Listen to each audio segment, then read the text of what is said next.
ఏంది 15 లక్షలు ఇచ్చిండా? మరి ఇంకా 5 లక్షలు ఎప్పుడు ఇచ్చారట? ఇక 15 లక్షలు తీసుకొని గా ముఖేష్కు ఒక 10 లక్షలు 5 లక్షలు కమలేష్ కావాలన్నాడు. మరి వడ్డాడు 8 అంటాడు, నువ్వు 10 అని చెప్పు.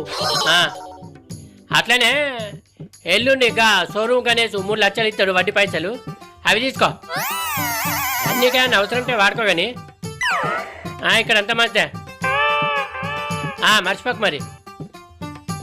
5 లక్షలు అయితే తీసుకో మరి. నడువ ఫోన్ చేయి. సరే ఉంటా మరి. ఉందే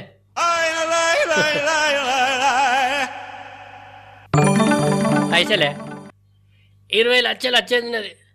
నేను ఈ చుట్ల ఎక్కడి పైసలు అక్కడనే అయినా. మనిషి లేకుంటే అంతే ఉంటది కానీ రా పరిచయం నా బుద్దా పోతా నాయన చూస్తాను.